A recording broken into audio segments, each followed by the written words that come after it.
사무엘상 3장. 어린 사무엘이 엘리 곁에서 주를 섬기고 있을 때이다.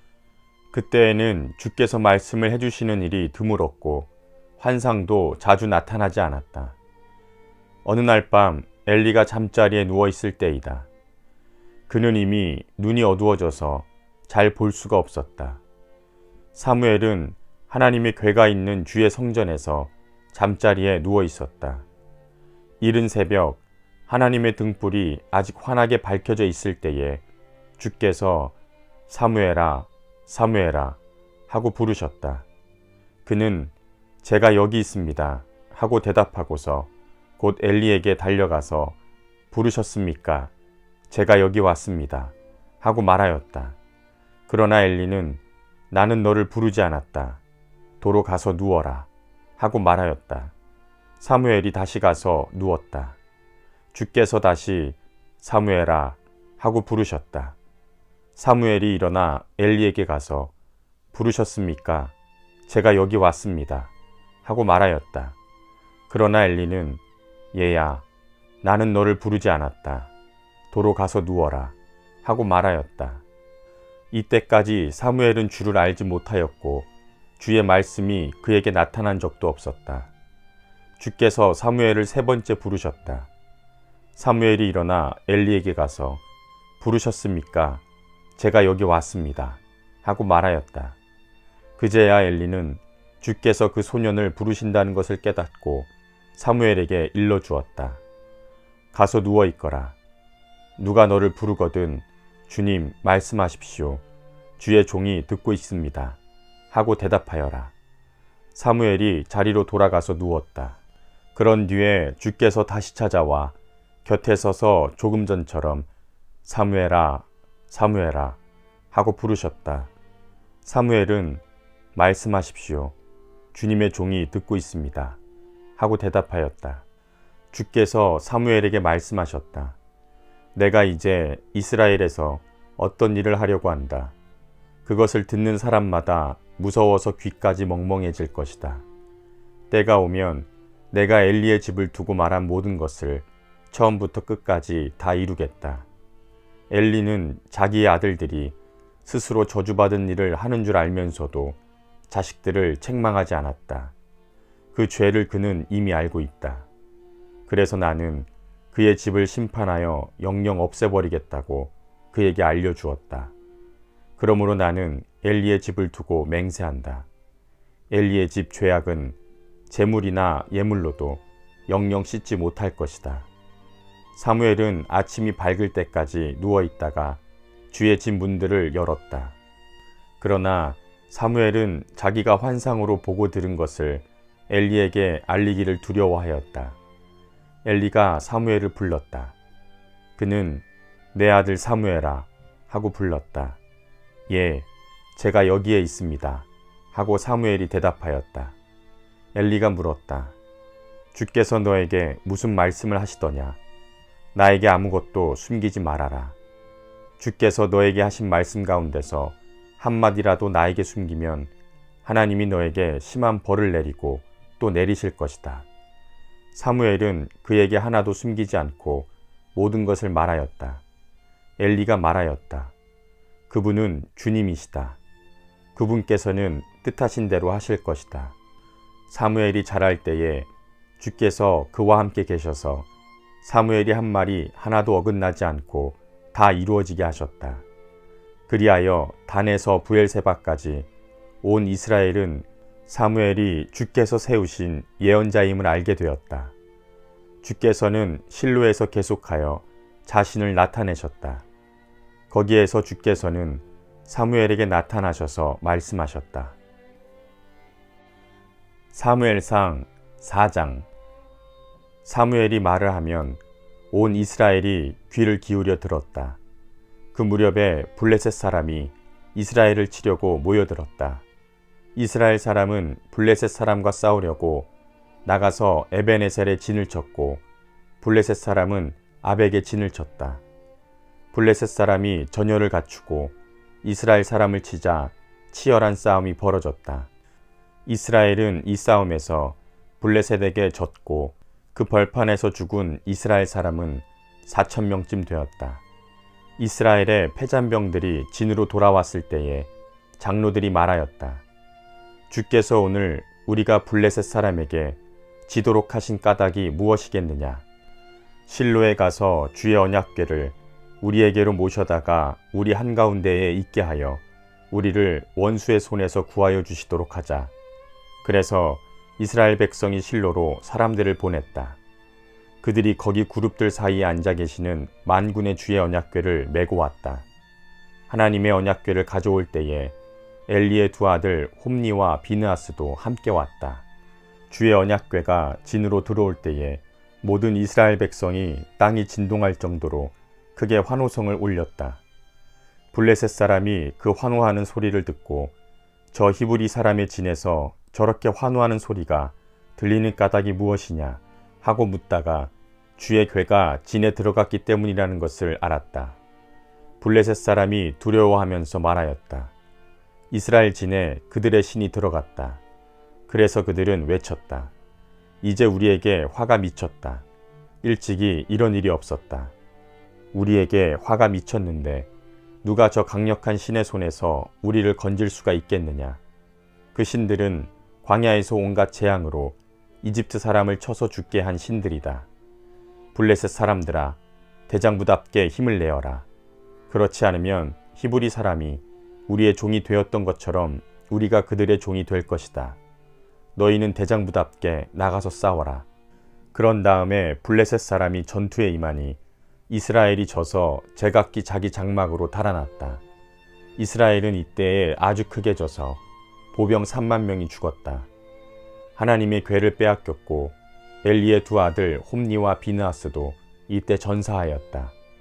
어떤 베냐민 사람이 싸움터에서 빠져나와 그날로 실로에 이르렀는데 슬픈 나머지 옷을 찢고 머리에는 티끌을 뒤집어 쓰고 있었다.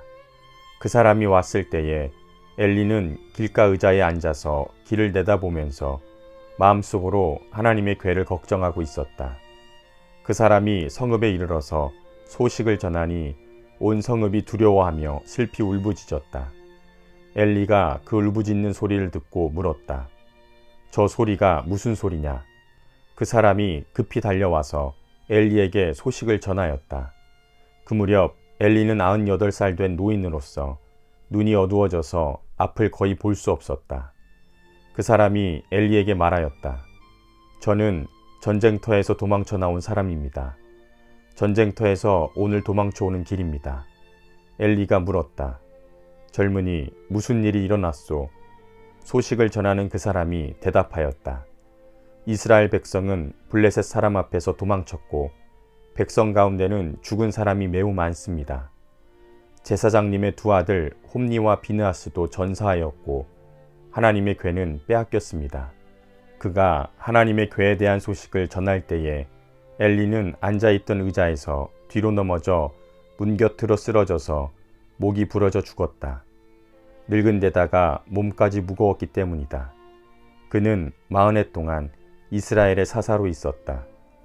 그때에 엘리의 며느리인 비느하스의 아내는 임신 중이었는데 출산할 때가 가까웠는데 하나님의 궤를 빼앗겼고 자기의 시아버지와 남편도 죽었다는 소식을 듣자 갑자기 진통이 일어나 구부리고 앉은 채 몸을 풀었다. 그러다가 그는 거의 죽게 되었다. 그때 곁에 서 있던 여인들이 아들을 낳았으니 걱정하지 말아요 하고 말해 주었다. 그러나 산모는 대답도 없고 관심도 보이지 않다가 그 아이의 이름을 이가봇이라고 지어주며 이스라엘에서 영광이 떠났다 하는 말만을 남겼다. 하나님의 궤를 빼앗긴 데다가 시아버지도 죽고 남편도 죽었기 때문이었다. 거기에다가 하나님의 궤까지 빼앗겼기 때문에 이스라엘에서 영광이 떠났다고 말했던 것이다. 사무엘상 5장. 블레셋 사람들은 하나님의 궤를 빼앗아서 에베네셀에서 아스돗으로 가져갔다. 블레셋 사람들은 하나님의 궤를 다곤 신전으로 가지고 들어가서 다곤 신상 곁에 세워놓았다. 그 다음날 아스돗 사람들이 아침에 일찍 일어나서 보니 다곤이 주의 궤 앞에 엎어져 땅 바닥에 얼굴을 박고 있었다. 그들은 다곤을 들어서 세운 다음에 제자리에 다시 가져다 놓았다. 그 다음 날도 그들이 아침 일찍 일어나서 가보니 다곤이 또 주의 궤 앞에 엎어져서 땅 바닥에 얼굴을 받고 있었다. 다곤의 머리와 두 팔목이 부러져서 문지방 위에 나뒹굴었고 다곤은 몸통만 남아 있었다. 그래서 오늘날까지도 다곤의 제사장들과 다곤 신전에서 예배하는 사람들은 아스돗에 있는 다곤 신전에 들어갈 때에 문지방 위를 밟지 않고 넘어서 들어간다. 주께서 아스돗 사람들을 무섭게 내리치셨다. 주께서 그들에게 종기 재앙을 내리셔서 아스돗과 그 지역 사람들을 망하게 하셨다.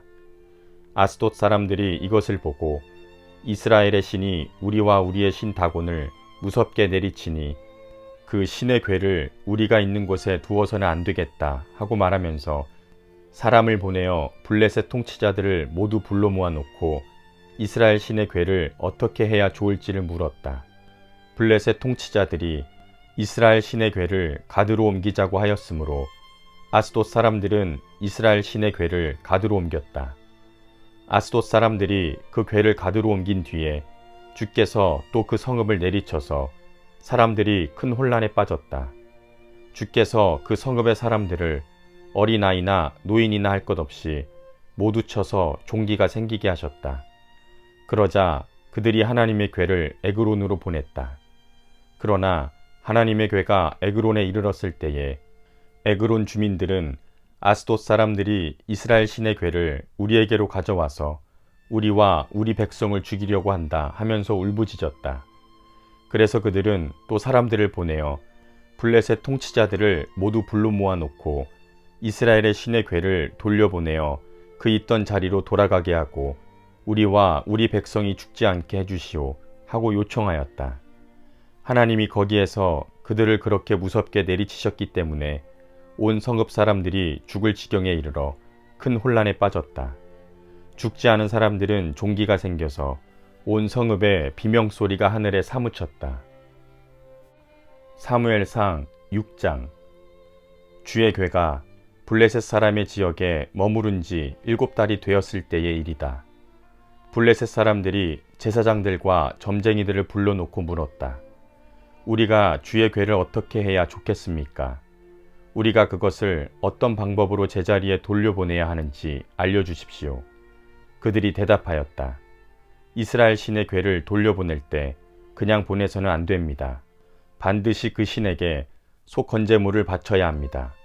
그러면 병도 나을 것이고 그 신이 왜 여러분에게서 형벌을 거두지 않았는지도 알게 될 것입니다. 사람들이 다시 그 신에게 무슨 소 건제물을 바쳐야 좋겠습니까? 하고 물었다. 그들이 대답하였다. 블레셋 통치자들의 수대로 금으로 만든 종기 5개와 금으로 만든 쥐 5개를 바쳐야 합니다. 여러분과 여러분의 통치자들이 모두 똑같이 재앙을 당하였기 때문입니다. 그러므로 여러분은 종기 모양과 이 땅을 해치는 쥐의 모양을 만들어서 바치고 이스라엘의 신에게 예를 차리십시오. 그러면 그분이 혹시 여러분과 여러분의 신과 여러분의 땅을 내리치시던 손을 거두실지도 모릅니다. 왜 여러분은 이집트 백성과 이집트의 왕 바로처럼 고집을 부리려고 합니까? 이집트 사람이 이스라엘 사람을 가게 한 것은 주께서 그들에게 온갖 재앙을 내리신 뒤가 아니었습니까? 그러므로 이제 새로 수레를 하나 만들고 아직 멍에를 메어본 일이 없는 어미소 2마리를 끌어다가 그 수레에 메우고 그 송아지들은 떼어서 집으로 돌려보내십시오. 그런 다음에 주의 궤를 가져다가 그 수레에 싣고 여러분이 궤를 가져온 허물을 벗으려면 속건 제물로 보내는 금으로 만든 물건들은 작은 상자에 모두 담아 궤 곁에 두고 그 소 2마리가 가고 싶은 대로 수레를 끌고 가도록 하십시오. 두고 보다가 그 소가 그 궤가 본래 있던 지역인 벳세메스로 올라가면 이렇게 큰 재앙은 그분이 직접 우리에게 내린 것입니다. 그러나 소가 다른 곳으로 가면 그것은 그분이 우리를 친 것이 아니라 우리가 우연히 그런 재앙을 당한 것임을 알 수 있습니다. 그래서 사람들은 시키는 대로 새끼에게 젖을 빨리는 암소 2마리를 끌어다가 수레를 메우고 그 송아지들은 우리에 가두었다. 수레에는 주의 궤를 싣고 금쥐와 그들의 종기 모양을 본떠서 만든 물건들도 상자에 담아 실었다. 그 암소들은 벳세메스 쪽으로 가는 길로 곧장 걸어갔다. 그 소들은 큰 길에서 오른쪽으로나 왼쪽으로나 벗어나지 않고 울음소리를 내면서 똑바로 길만 따라서 갔고, 그 뒤로 블레셋 통치자들이 벳세메스의 경계까지 따라서 갔다. 그때에 벳세메스 사람들은 들에서 밀을 베고 있다가 고개를 들어 괴를 보고는 기뻐하였다. 수레는 벳세메스 사람 여호수아의 밭에 와서 멈추었는데 그곳에는 큰 바위가 있었다. 그들은 그 나무 수레를 쪼개어 장작으로 삼고 그 소들을 번제물로 살라서 주께 바쳤다. 레위 사람들이 수레에서 주의 궤와 그 곁에 있는 금으로 만든 물건들이 든 상자를 내려다가 그 큰 바위 위에 올려놓았다. 그날 벳세메스 사람들은 주께 번제물을 바치고 다른 제물도 바쳤다. 블레셋의 5 통치자들도 이것을 다 보고 나서 그날로 에그론으로 돌아갔다. 블레셋 사람들이 주께 속건제물로 바친 종기 모양의 금덩이들은 아스돈 몫으로 하나, 가사 몫으로 하나, 아스글론 몫으로 하나, 가드 몫으로 하나, 에그론 몫으로 하나였다. 금쥐도 바쳤는데 그 수는 요새화된 성읍과 성곽이 없는 마을 곧 5 통치자가 다스리던 블레셋의 모든 성읍의 수와 같았다. 사람들이 주의 궤를 올려놓았던 그 큰 바위 곧 벳세메스 사람 여호수아의 밭에 있던 그 큰 바위는 오늘날까지도 거기에 그대로 있다. 그때에 벳세메스 사람들이 주의 궤속을 들여다보았기 때문에 주께서는 그 백성 가운데서 50,070명이나 쳐서 죽이셨다. 주께서 그 백성을 그렇게 크게 치셨기 때문에 그들은 슬피 울었다. 벳세메스 사람들이 말하였다. 이렇게 거룩하신 주 하나님을 누가 감히 모실 수 있겠는가? 이 궤를 어디로 보내어 우리에게서 떠나가게 할까? 그들은 기럇 여아림 주민들에게 전령들을 보내어 블레셋 사람들이 주의 궤를 돌려보냈으니 내려와서 가지고 가라고 하였다. 사무엘상 7장. 기럇 여아림 사람들이 와서 주의 궤를 옮겨 언덕 위에 있는 아비나답의 집에 들여놓고 그의 아들 엘리야사를 거룩히 구별해 세워서 주의 궤를 지키게 하였다. 궤가 기럇 여아림에 머문 날로부터 약 20해 동안 오랜 세월이 지났다. 이 기간에 이스라엘의 온 족속은 주를 사모하였다. 사무엘이 이스라엘 온 족속에게 말하였다. 너희가 온전한 마음으로 주께 돌아오려거든 이방의 신들과 아스타롯 여신상들을 없애버리고 주께만 마음을 두고 그분만을 섬겨라. 그러면 주께서 너희를 블레셋 사람의 손에서 건져주실 것이다. 이 말을 듣고 이스라엘 자손이 바알과 아스타롯 신상들을 없애버리고 주만을 섬겼다. 그때 사무엘이 이스라엘 사람들을 모두 미스바로 모이게 하였다. 그들의 죄를 용서하여 달라고 주께 기도를 드리려는 것이었다.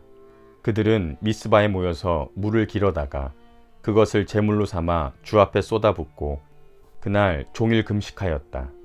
그리고 거기에서 우리가 주를 거역하여 죄를 지었습니다 하고 고백하였다. 미스바는 사무엘이 이스라엘 자손 사이의 다툼을 중재하던 곳이다. 이스라엘 자손이 미스바에 모였다는 소식이 블레셋 사람에게 들어가니 블레셋 통치자들이 이스라엘을 치려고 올라왔다. 이스라엘 자손은 그 소식을 듣고 블레셋 사람들을 두려워하였다. 그들이 사무엘에게 가서 주 우리의 하나님이 우리를 블레셋 사람의 손에서 건져내 주시도록 쉬지 말고 기도하여 주시기 바랍니다 하고 간청하였다. 사무엘이 젖 먹는 어린 양을 1마리 가져다가 주께 온전한 번제물로 바치고 이스라엘을 구원하여 달라고 주께 부르짖으니 주께서 그의 기도를 들어주셨다. 사무엘이 번제를 드리고 있을 때에 블레셋 사람이 이스라엘과 싸우려고 다가왔다. 그러나 그때에 주께서 큰 천둥 소리를 일으켜 블레셋 사람을 당황하게 하셨으므로 그들이 이스라엘에게 패하였다. 이스라엘 사람이 미스바에서 나와서 블레셋 사람을 뱃갈 아래까지 뒤쫓으면서 무찔렀다. 사무엘이 돌을 하나 가져다가 미스바와 센 사이에 놓고 우리가 여기에 이르기까지 주께서 우리를 도와주셨다 하고 말하면서 그 돌의 이름을 에베네셀이라고 지었다. 그래서 블레셋 사람들이 무릎을 꿇고 다시는 이스라엘 지역으로 들어오지 않았다. 사무엘이 살아있는 동안에는 주의 손이 블레셋 사람을 막아주셨다. 블레셋 사람이 이스라엘에게서 빼앗아간 성읍들, 곧 에그론과 가드 사이에 있는 성읍들도 이스라엘에 되돌아왔으며 성읍에 딸린 지역도 이스라엘이 블레셋 사람의 손에서 되찾았다. 이스라엘은 또 아모리 사람과도 평화롭게 지냈다. 사무엘은 살아있는 동안 이스라엘을 다스렸다.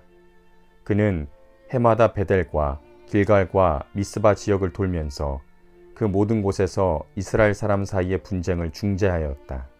그리고는 자기 집이 있는 라마로 돌아와서 거기에서도 이스라엘의 사사로 활동하였다.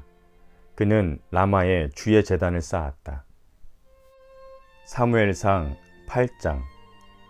사무엘은 늙자 자기의 아들들을 이스라엘의 사사로 세웠다. 맏아들의 이름은 요엘이요 둘째 아들의 이름은 아비야다. 그들은 브엘세바에서 사사로 일하였다. 그러나 그 아들들은 아버지의 길을 따라 살지 않고 돈벌이에만 정신이 팔려 뇌물을 받고서 치우치게 재판을 하였다. 그래서 이스라엘의 모든 장로가 모여서 라마로 사무엘을 찾아갔다. 그들이 사무엘에게 말하였다. 보십시오. 어른께서는 늙으셨고 아드님들은 어른께서 걸어오신 그 길을 따라 살지 않습니다. 그러므로 이제 모든 이방 나라들처럼 우리에게 왕을 세워주셔서 왕이 우리를 다스리게 하여 주십시오. 그러나 사무엘은 왕을 세워 다스리게 해달라는 장로들의 말에 마음이 상하여 주께 기도를 드렸더니 주께서 사무엘에게 말씀하셨다. 백성이 너에게 한 말을 다 들어주어라. 그들이 너를 버린 것이 아니라 나를 버려서 자기들의 왕이 되지 못하게 한 것이다. 그들은 내가 이집트에서 데리고 올라온 날부터 오늘까지 하는 일마다 그렇게 하여 나를 버리고 다른 신들을 섬기더니 너에게도 그렇게 하고 있다. 그러니 너는 이제 그들의 말을 들어주되 엄히 경고하여 그들을 다스릴 왕의 권한이 어떠한 것인지를 알려주어라. 사무엘은 왕을 세워달라고 요구하는 백성들에게 주께서 하신 모든 말씀을 그대로 전하였다. 너희를 다스릴 왕의 권한은 이러하다. 그는 너희의 아들들을 데려다가 그의 병거와 말을 다루는 일을 시키고 병거 앞에서 달리게 할 것이다. 그는 너희의 아들들을 천부장과 오십부장으로 임명하기도 하고 왕의 밭을 갈게도 하고 곡식을 거두어 드리게도 하고 무기와 병거의 장비도 만들게 할 것이다. 그는 너희의 딸들을 데려다가 향유도 만들게 하고 요리도 시키고 빵도 굽게 할 것이다. 그는 너희의 밭과 포도원과 올리브밭에서 가장 좋은 것을 가져다가 왕의 신하들에게 줄 것이며 너희가 거둔 곡식과 포도에서도 열의 하나를 거두어 왕의 관리들과 신하들에게 줄 것이다. 그는 너희의 남종들과 여종들과 가장 뛰어난 젊은이들과 나귀들을 끌어다가 왕의 일을 시킬 것이다. 그는 또 너희의 양떼 가운데서 열의 하나를 거두어 갈 것이며 마침내 너희들까지 왕의 종이 될 것이다. 그때에야 너희가 스스로 택한 왕 때문에 울부짖을 터이지만 그때에 주께서는 너희의 기도에 응답하지 않으실 것이다. 이렇게 일러주어도 백성은 사무엘의 말을 듣지 않고 말하였다. 그렇지 않습니다. 우리에게도 왕이 있어야 되겠습니다. 우리도 모든 이방 나라들처럼 우리의 왕이 우리를 다스리며 그 왕이 우리를 이끌고 나가서 전쟁에서 싸워야 할 것입니다. 사무엘이 백성의 모든 말을 듣고 나서 주께서 들으시도록 다 아뢰니 주께서 사무엘에게 말씀하셨다. 너는 그들의 말을 받아들여서 그들에게 왕을 세워주어라. 그래서 사무엘은 이스라엘 사람들에게 각자 자기의 성읍으로 돌아가라고 일렀다.